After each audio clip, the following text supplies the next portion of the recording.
السلام علیکم ورحمۃ اللہ وبرکاتہ۔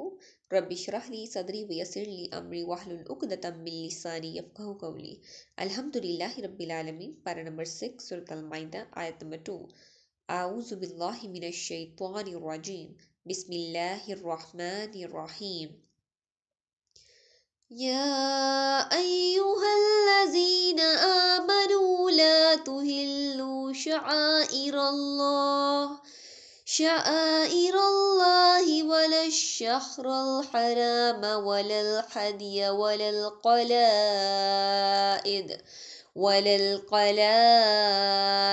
ولا آمین البیت الحرام یبتغون فضلا من ربهم ورضوانا وإذا حللتم فاصطادوا ولا يجرمنكم شنآن قوم أن صدوكم عن المسجد الحرام أن تعتدوا وتعاونوا على البر والتقوى ولا تعاونوا على الإثم والعدوان واتقوا الله ان اللہ شدید العقاب۔ اے لوگو جو ایمان لائے ہو، اللہ رب العزت کی نشانیوں کی بے حرمتی نہ کرو، اور نہ حرمت والے مہینوں کی، اور نہ حرمت کی قربانی کی، اور نہ پٹے ڈالے گئے جانوروں کی، اور نہ حرمت والے گھر جانے کا ارادہ کرنے والوں کی، جو اپنے رب کا فضل اور رضامندی تلاش کرتے ہیں۔ اور جب تم احرام کھول دو تو شکار کرو، اور کسی قوم کی دشمنی کہ اس نے تمہیں مسجد حرام سے روکا تھا تمہیں ہرگز اس بات کا مجرم نہ بنا دے کہ تم حد سے بڑھ جاؤ، اور تم نیکی اور تقوی پر ایک دوسرے سے تعاون کرو، اور گناہ اور زیادتی پر ایک دوسرے سے تعاون نہ کرو، اور اللہ رب العزت سے ڈرو، بلا شبہ اللہ رب العزت سخت سزا دینے والا ہے۔ سورۃ المائدہ سے دوسری منزل کا آغاز ہوتا ہے، کیونکہ قرآن پاک کی 7 منزلیں ہیں، تو پہلی منزل سورۃ البقرہ سے لے کے سورۃ النساء تک، اور دوسری منزل سورۃ المائدہ سے اس کا آغاز ہو رہا ہے۔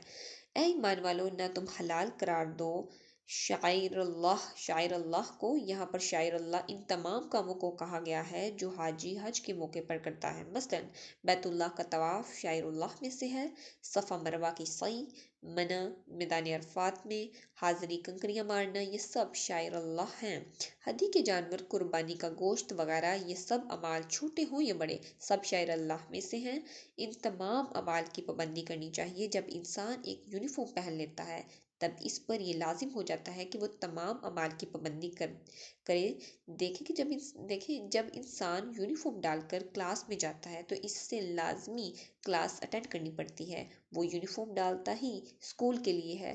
اب یونیفارم ڈال کر وہ بازاروں یا مال میں تو نہیں جائے گا، بلکہ اپنی کلاس میں جائے گا اور پڑھے گا۔ اسی طرح احرام باندھ کر آپ کو حج کے مطابق جتنے بھی احکام ہیں آپ کو اس کی پابندی کرنی ہوگی۔ لیکن یہاں پر پابندی کن چیزوں کی کرنی ہے؟ شکار سے رکنا ہے، پھر اسی طرح ہم دیکھتے ہیں کہ خانہ کعبہ کا احترام کرنا ہے، ہمیں وہاں بیٹھ کر باتیں نہیں کرنی چاہیے، صفائی کا خیال رکھنا چاہیے، گندگی نہیں پھیلانی چاہیے۔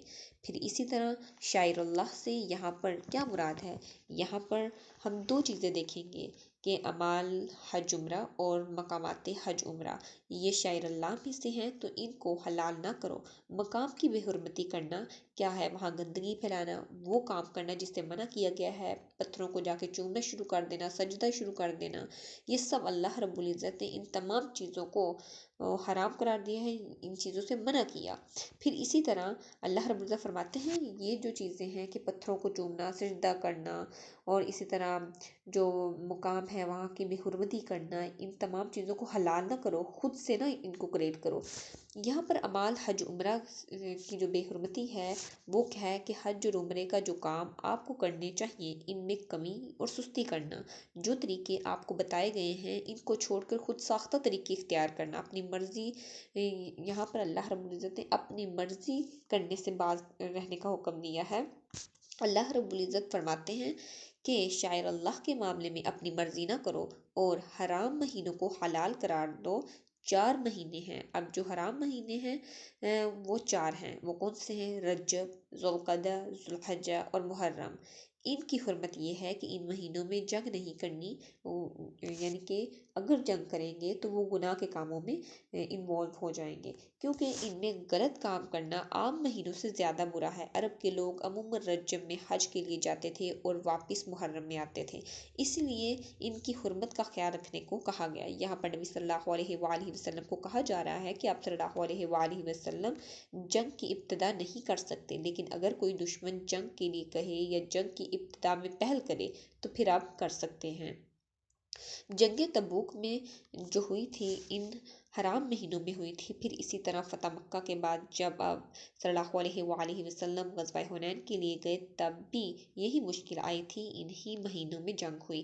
پھر اسی طرح ہم دیکھتے ہیں کہ ہدی کسے کہتے ہیں؟ ہر قربانی کا جانور ہدی نہیں ہوتا، وہ مخصوص قربانی کا جانور ہوتا ہے جو حرم بھیجا جائے، جسے حج کے موقع پر ذبح کرنا ہوتا ہے، وہ ہدی کہلاتا ہے۔ اس کی حرمت پامال نہ کرو، اس سے مراد یہ ہے کہ جب تک وہ اپنے مقام تک نہ پہنچ جائے تب تک اسے ذبح نہ کرو، یعنی وہ جو حرم کا مقام ہے جب تک حرم کے مقام تک نہ پہنچ جائے اس سے پہلے ذبح نہ کرو۔ اور نہ پٹے والے جانور جو حرم میں لے جائے جاتے ہیں نشانی کے طور پر، ان لوگوں کے گلے میں مخصوص چیزیں، لوگ ان کے گلوں میں، ان جانوروں کے گلوں میں مخصوص چیزیں لٹکاتے تھے، مثلاً کسی درخت کی کوئی لکڑی، چھال وغیرہ یا پرانی جوتی لٹکا دیتے تھے۔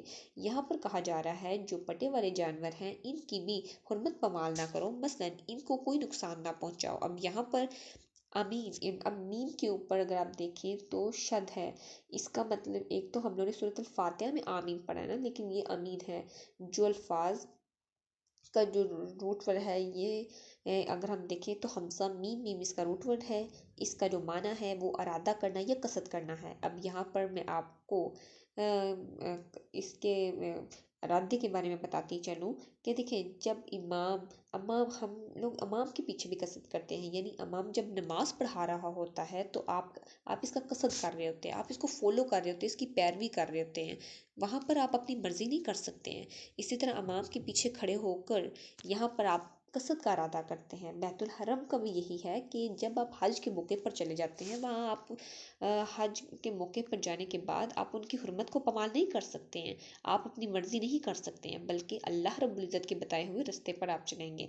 اسی طرح ہم یہاں پر بھی دیکھتے ہیں، یعنی ان کو نقصان نہ پہنچاؤ، ان کو پکڑو نہ، قافلہ لوٹو نہ۔ اللہ رب العزت فرماتے ہیں کہ حرم کے لوگوں کی حرمت کو پامال نہ کرو، ان کے قافلے کو نہ لوٹو، انہیں ڈسٹرب نہ کرو، بیت اللہ کا جو لوگ ارادہ کر رہے ہیں ان کی حرمت کو پامال نہ کرو، تم ان کی عزت کرو اللہ رب العزت کا، کیونکہ وہ فضل تلاش کرنے کے لیے جا رہے ہیں۔ اب صحابہ کرام کے بارے میں کیا کہا گیا؟ سورۃ الفتح آیت نمبر 29 میں اللہ رب العزت فرماتے ہیں کہ وہ سجدہ کرتے ہیں، وہ رکوع کرنے والے ہیں، وہ اللہ رب العزت کا فضل و ثواب تلاش کرنے والے ہیں، رضامندی چاہنے والے ہیں۔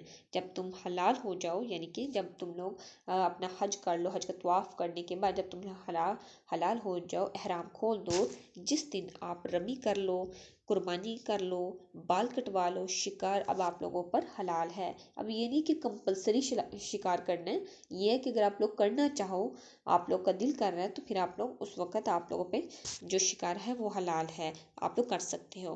احرام کو کھولنے کے بعد اب صلح حدیبیہ کے موقع پر مسلمانوں کو مشرکین کی زیادتی پر بہت غصہ آیا، جب انہوں نے مسلمانوں کو مسجد حرم سے روکا اور مسلمان نبی صلی اللہ علیہ وسلم کے ساتھ عمرہ کیے بغیر واپس آئے۔ دیکھیں کتنے میل کا فاصلہ طے کرنے کے بعد جب وہ بہت زیادہ قریب پہنچ چکے تھے تو ان لوگوں جو مشرکین تھے انہوں نے کیا کہا، مشرکین مکہ نے، کہ نہیں، اب کچھ ہماری شرائط ہیں کہ آپ لوگ ہماری طرف سے ادھر کوئی بھی بندہ گیا تو آپ اسے چھوڑ دو گے، لیکن آپ کی طرف سے کوئی مسلمان ہے تو ہم اسے نہیں چھوڑیں گے۔ تو نبی صلی اللہ علیہ وسلم نے یہ تمام شرائط ان کی مان لی تھی، لیکن بعد میں یہ تمام شرائط نبی صلی اللہ علیہ وسلم یعنی کہ مسلمانوں کے حق میں ایک ایک کر کے بہتر ہو گئی تھی۔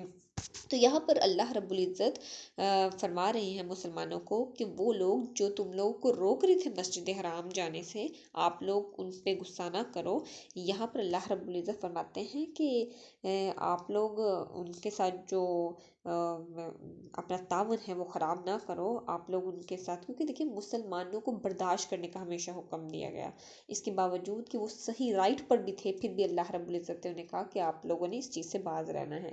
اور ایک اور چیز ہم دیکھتے ہیں یہاں پر کہ اللہ رب العزت فرماتے ہیں کہ تعاون کرو ایک دوسرے کے ساتھ نیکی کے کاموں میں، اللہ رب العزت کی رضامندی کے کاموں میں، اطاعت کے کاموں میں، تقوی کے کاموں میں، یعنی کہ تعاون کرو بری، دیکھیں اگر آپ لوگوں نے کسی کے ساتھ تعاون کر لیا بائی مسٹیک لیکن وہ کام غلط تھا، اگلی دفعہ اس نے پھر آپ کو بلایا ہے، آپ کو پتہ بھی ہے یہ کام غلط ہے، تو اللہ رب العزت اس چیز سے منع فرما رہے ہیں کہ پھر آپ لوگ ان کے ساتھ تعاون نہ کرو۔